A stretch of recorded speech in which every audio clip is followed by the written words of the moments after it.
नमस्कार. मी डॉक्टर उदय देशपांडे. अभिवाचन या व्हिडिओ सिरीज मधला हा पुढचा व्हिडिओ घेऊन आपल्यासमोर येत आहे. ही एक कथा आहे. ही कथा आहे एका मुलीची आणि छोटी कथा आहे ती. मी स्वतःच लिहिलेली आहे आणि थोडासा काहीतरी संदेश देण्याचा प्रयत्न या कथेद्वारे केलेला आहे. या गोष्टीचं नाव आहे बटीची गोष्ट. हो, बटीची गोष्ट. बटी, हो बटीच म्हणायचे सगळे तिला. तसं तिचं खरं नाव काहीतरी वेगळं होतं, श्यामला का श्यामलता वगैरे असं काहीतरी होतं. पण ती केवळ रंगाने श्यामल नव्हती, तर ती रूपाने देखील प्रचंड अप्रमाणबद्ध अशी होती आणि बटबटीत होती. आणि विशेषतः तिचे ते डोळे. मग तिला तिच्या लहानपणीच हे नाव पडलं, बटी. म्हणजे बटबटीचं संक्षिप्त रूप बटी. एकतर ही अशी बटी आपल्या आई वडिलांची एकुलती एक मुलगी. लग्नानंतर तब्बल 12 वर्षांनी झालेली. बरेच उपचार नवसायास केल्यानंतर त्याचं हे फळ त्यांना मिळालं. अगदी लहानपणी तसं रूप वगैरे फारसं महत्वाचं नसतंच म्हणा, आणि ते जाणवतही नाही. कारण बाळ असताना महत्वाचं असतात ते गुण. आता हे कुठले गुण? तर वेळी अवेळी न रडणं, मोजून मापून शिशू करणं, जे देतील ते खाणं, हट्ट अजिबात न करणं, रात्रीच्या रात्री न जागवणं आणि कमीत कमी आजारी पडणं. आणि आपल्या बटीमध्ये हे सगळे गुण अगदी शिगोशीग भरले होते. त्यामुळं लहानपणी ती आपल्या आई वडिलांची खूप लाडकी होती. पण जशी बटी मोठी व्हायला लागली आणि शाळेत जायला लागली, तसं तिच्यातील अवगुण सुद्धा दिसायला लागले आणि ते प्रकर्षाने जाणवायला लागले. तिचे ते वाढ नसलेले, पुरतडलेले, अर्धवट कुरळे केस, बटबटीत आणि किंचित तिरडे डोळे, ते म्हशीनं पाय दिल्यासारखं नाक आणि तिच्या त्या जाड ओठांमधून अगदी नाईलाजास्तव बाहेर पडणारे दात. आणि तिचं अंगपिंड म्हणाल तर जणू चुरमुऱ्याचं पोत. आणि ते चेहऱ्यावर उठणारे आणि आपली आठवण कायमची ठेवून जाणारे ते पिंपलचे डाग. अभ्यासात बटी अगदीच कच्ची. साधी सोपी गणित अगदी सहजपणे चुकणार. कविता पाठ करू शकत नव्हती. निबंध वगैरे पासून ती लांबच राहायची. कशी बशी पुढच्या इयत्तेत ढकलली जाणारी अशी ही आमची बटी. तिची ही गोष्ट. बटी स्वभावानं मात्र एकदम शांत. गल्लीमध्ये, शाळेत चिडवायला कोणी नाही मिळालं की मग बटीचा नंबर लागायचा. पण तिला आता त्याची सवयच झाली होती.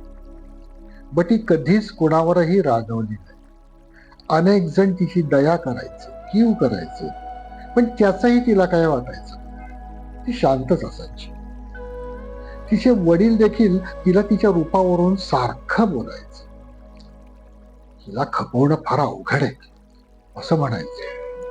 म्हैस, रेडी, बेडकी अशी विशेषणं लावून हाक मारायचे. त्याचं मात्र तिला फार वाईट वाटायचं.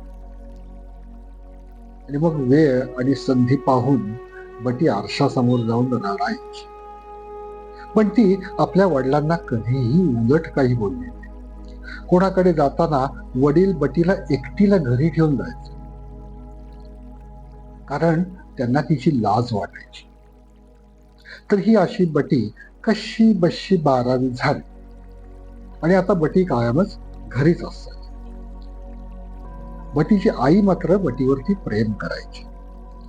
आईने बटीला कधीच तिच्या रूपावरून हिणवलं नाही. म्हणजे बटी अगदी आईच्या गळ्यातला ताईत वगैरे होती असं नाही, पण बटीला वाईट वाटेल किंवा तिला मनाला लागेल असं कधी ती बोलायची. म्हणून तिचे ती लाडही करायची. घरातल्या सगळ्या कामात आई बटीला आपल्या हाताखाली घ्यायची. बटी अंगापिंगाने जरी थोडा असली तरी चपळ होती. कष्टाची कामं ती विना तक्रार न दमता करायची. त्यामुळे आईला देखील आता बटी हाताखाली आल्यामुळं जरा उसंत मिळू लागली. त्यामुळे सुद्धा कदाचित आई बटीला तिच्या रूपावरून बोलत नसावी. बटीने आपल्या आई वडिलांकडे कधीच कसलीही तक्रार केली नाही. अशा प्रकारे बटीचं आयुष्य संपूर्णपणे बिनतक्रार चालू होतं.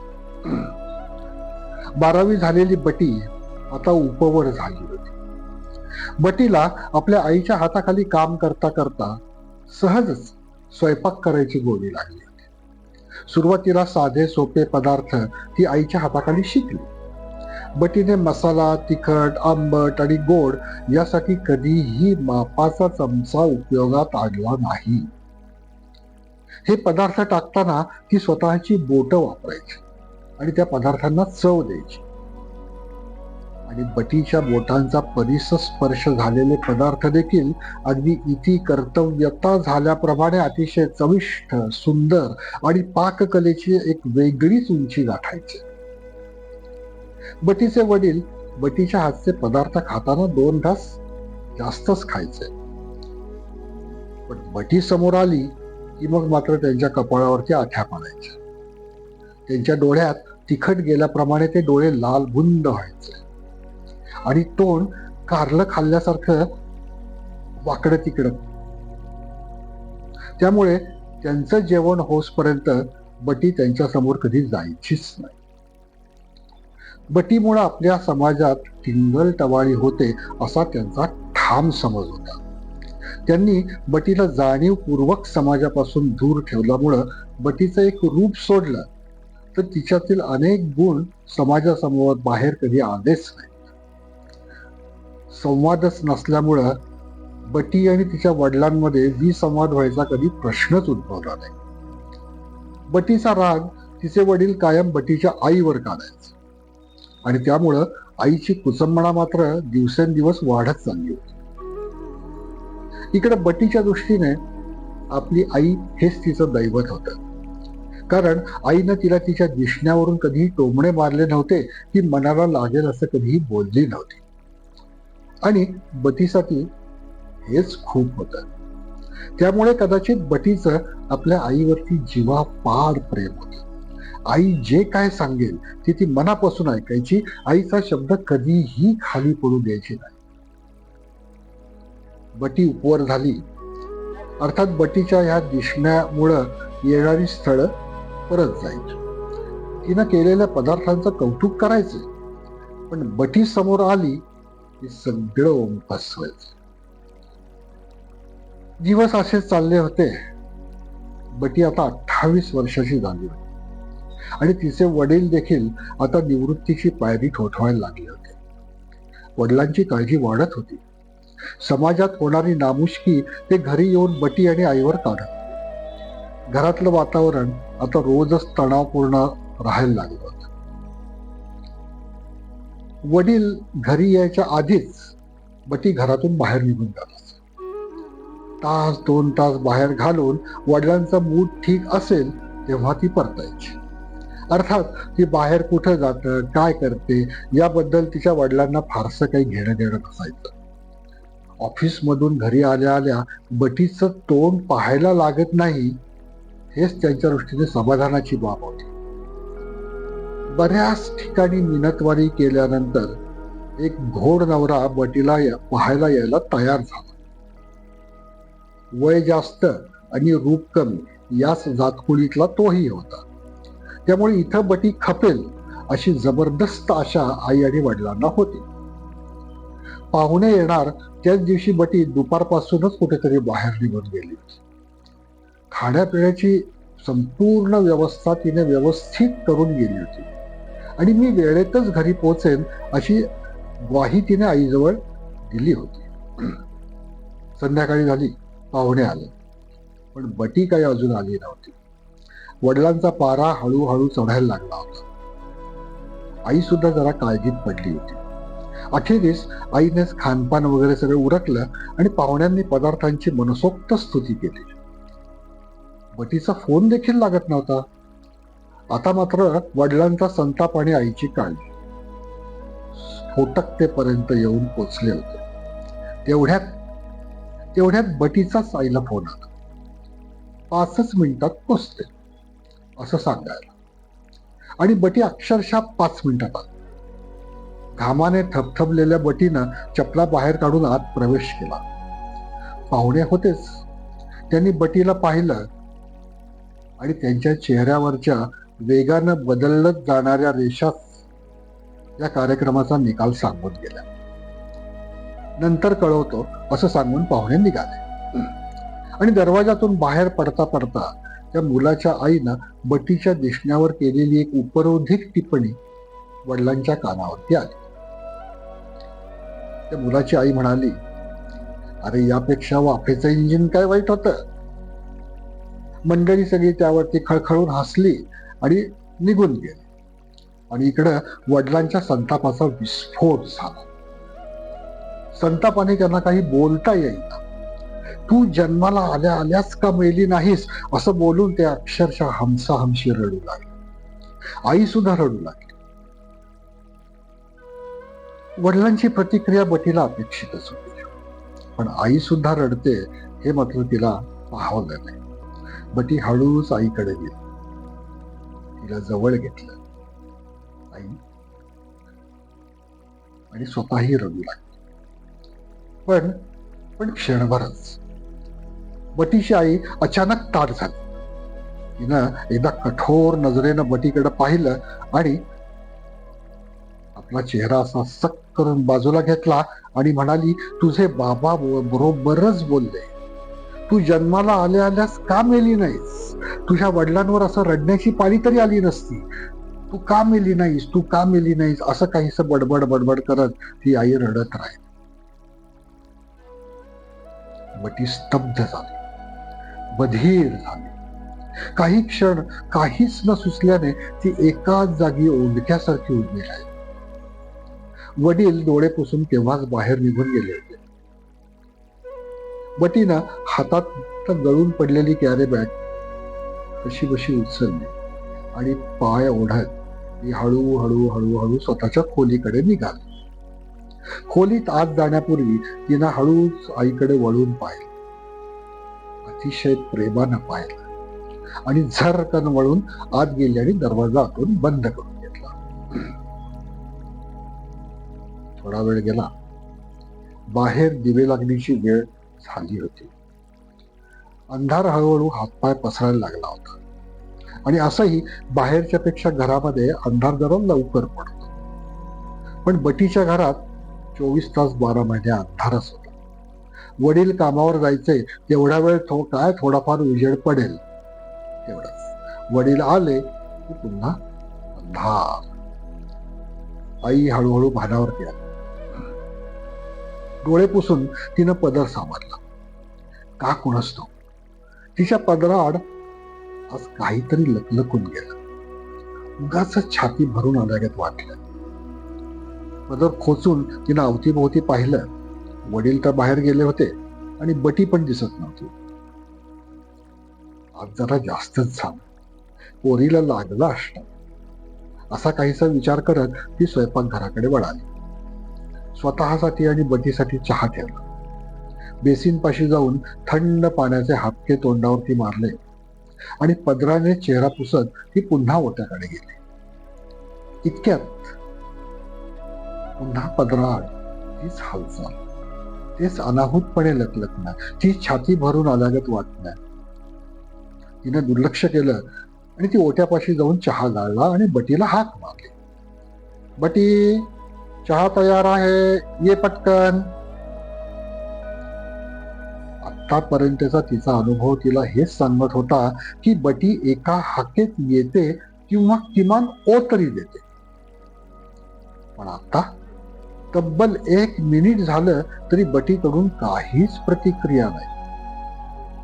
आई थोडीशी वैतागली.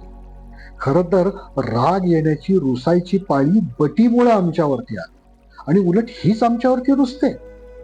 असा काहीसा विचार करत ती बटीच्या खोलीकडे वळाली. दरवाजा आतून बंद होता. झोपली की काय? दिवे लागण्याला झोपायची कसली मेली अवदसा आठवली तिला. असं तिरमिरीत येऊन तिनं दरवाजा वाजवला. आतली शांतता जरा सुद्धा ढवळली नाही. तिनं जरा जोरातच दरवाजा वाजवला.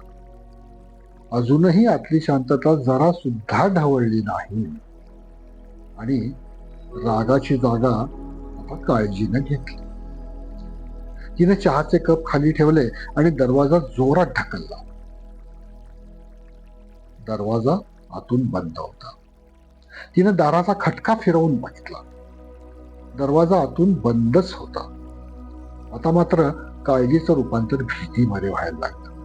ती जोर जोरात हाका मारत दरवाजा ठोठवायला सुरुवात केली. आतील शांतता अजूनही तशीच होती आणि आई आता रडकून दिला. कारण घरात तिसरं कोणीच नव्हतं आणि ती शेवटी बेफाम झाली. जोर जोरात बटीला हाका मारू लागली, रडू लागली. शेजारचे काका धावत धावत आले. त्यांनी पण बटीला हाक मारली. दरवाजा जोर लावून उघडायचा प्रयत्न केला, पण आतील शांतता अजूनही धिम्मच होती आणि दरवाजा देखील तसाच बंद होता. कोणीतरी बटीच्या बाबांना तातडीनं बोलावून घेतलं.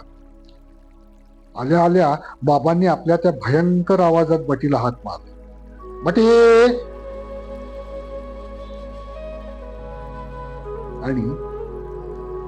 आणि बटीनं दरवाजा उघडला. रडून रडून सुजलेले बटबटीत डोळे, कुरतडलेल्या केसांच्या बटा इतस्ततः विखुरलेल्या, घाम आणि अश्रूंनी भिजलेला चेहरा. बटीला पाहून आईने अक्षरशः हंबरडा फोडला. कारण बेडवर ठेवलेलं स्टूल आणि पंख्याला बांधलेला दुपट्टा तिला दिसला होता. आईनं दोन्ही हातांनी बटीच्या पाठीत मारायला सुरुवात केली. बटी शांतच होती. बटीला सुखरूप पाहून शेजारी पाजारी आपापल्या घरी निघून गेले. आता घरात फक्त 3 जणच उरले. आई निशब्द होऊन बसली होती आणि वडील येरझाऱ्या घालून थकले होते. पण बटी शांतच होती. शेवटी शांतता सहन न होऊन वडील बोलले, अगं काय करणार होतीस?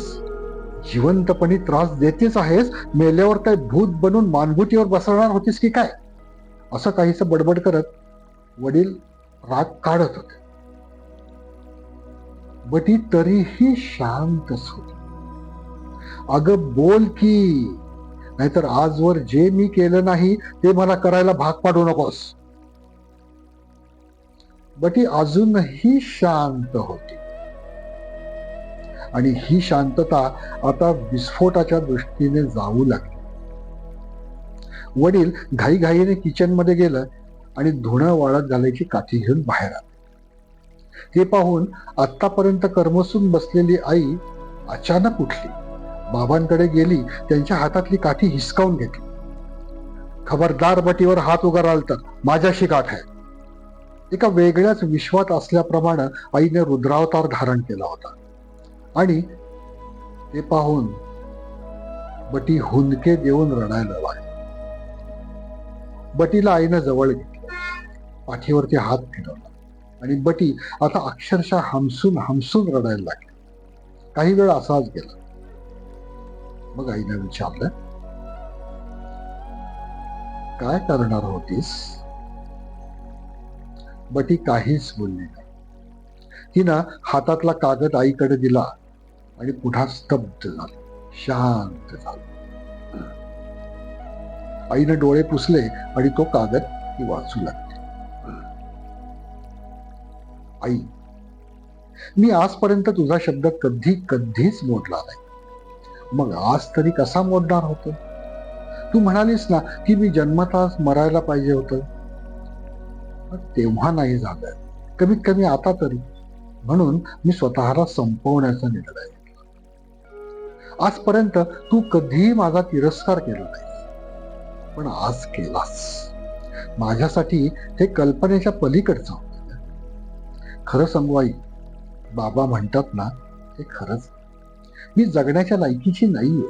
माझं अस्तित्व एखाद्या भळभळणाऱ्या जखमेसारखं वागवत तुम्हाला जगायला भाग पाडणं हे पापच नाही का? आई, तुझ्यापासून मी कधीही कोणतीही गोष्ट लपवून ठेवली नव्हती. पण एक गोष्ट मात्र मी लपवून ठेवली होती, सरप्राईज देण्यासाठी. आई, तुला न सांगता मी एका कुकिंग स्पर्धेत भाग घेतला. आज त्याची फायनल होती. तिथं कोणीच माझ्या रूपावरून काहीही बोललं नाही.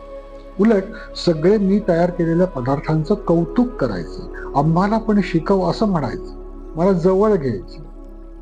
मी रडायला लागले की माझी समजूत काढायची. बॉडी शेमिंग हा शब्द आयुष्यात पहिल्यांदाच तिथं ऐकला. बाबांची रोजची बोलणी खाऊन मी यापूर्वी सुद्धा बऱ्याच वेळेला आत्महत्येचा विचार केला होता. पण फक्त आणि फक्त तुझ्यासाठी मी थांबले होते. आई, आज तुझी बटी खऱ्या अर्थाने मोठी झाली. आज मला त्या स्पर्धेत पहिलं बक्षीस मिळालं.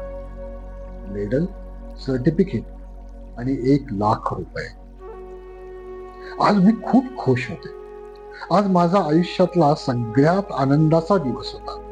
घरी आल्या आल्या तुझ्या गळ्यात पडून मनसोक्त रडायचं असं मी ठरवलं.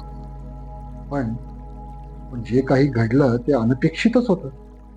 बाबांनी बोलणं मला दुःख देतं, नाही असं नाही. पण आज तू सुद्धा माझं सर्वस्व गमावल्यासारखं वाटलं ग. जो एक धागा, जी एक अदृश्य नाळ अजूनही जिवंत होती, ती कुठेतरी निर्दयपणे कापल्याचा भास झाला. आज खऱ्या अर्थानं मी स्वतंत्र झालो. आज खऱ्या अर्थानं मी तुझ्या एकमेव मोहपाशातून स्वतंत्र झालो. आई, आता मी माझ्या पायावरती उभी राहू शकते. आणि नाळच कापल्यामुळं आता कोणतेही मोहपाशही नाही. खरं सांगू आई, हे जग खरंच खूप सुंदर आहे ग, खूप छान. पण मी ते कधी पाहिलंच नव्हतं. या स्पर्धेच्या निमित्ताने मला ते पाहायला मिळालं. आई, आज मी 1,00,000 रुपये कमावले. तुझी बटी आता पैसे कमवायला लागली. खूप खूप स्वप्न समोर आली. आता बाबांना आराम द्यायचा. आयुष्यभर त्यांनी वणवण केली, आता आराम.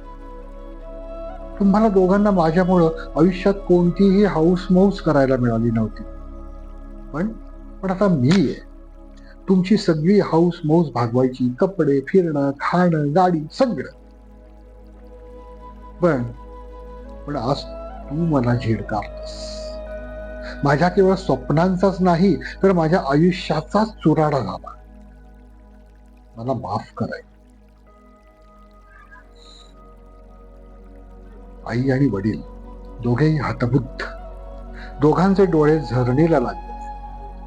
बटीनं ते सर्टिफिकेट आईच्या हातात ठेवलं आणि चेक वडिलांच्या हातात. आणि बटी बोलू लागली, आई, बाबा, मी माझा आत्महत्येचा निर्णय बदलला कारण त्या ऐन मोक्याच्या क्षणी मला माझ्या सरांचं बोलणं आठवलं. सर म्हणायचे, श्यामला, बॉडी शेमिंग हा त्यांचा प्रॉब्लेम आहे जे तुझ्याबद्दल वाईट विचार करतात. त्यांना केवळ वेस्टर्न चांगलं हवं असतं. आतली वस्तू कशी आहे याच्याशी त्यांना काहीही घेणं देणं नसतं. मळक्या वेस्टर्नातलं सोनं त्यांना समजतच नाही. पण तू स्ट्रॉंग हो, तू यशस्वी हो आणि तुझ्यासारख्या अनेकांची मदत कर. त्यांच्यातलं सोनं शोधून त्याला झळाळी दे. त्यांना नैराश्याच्या गर्तेतून बाहेर काढून नवीन आयुष्य दे. आणि हे आठवलं आणि मी माझा निर्णय बदलला. जगायचं, आता जगायचं त्यांच्यासाठी ज्यांना आपली गरज आहे. आणि अर्थात तुमच्यासाठी. बटी आपल्या खोलीकडे वळली. आई बाबा तिच्या पाठमोऱ्या आकृतीकडे विस्फारलेल्या नजरेने पाहतच राहिले. अशी ही बटीची गोष्ट. धन्यवाद.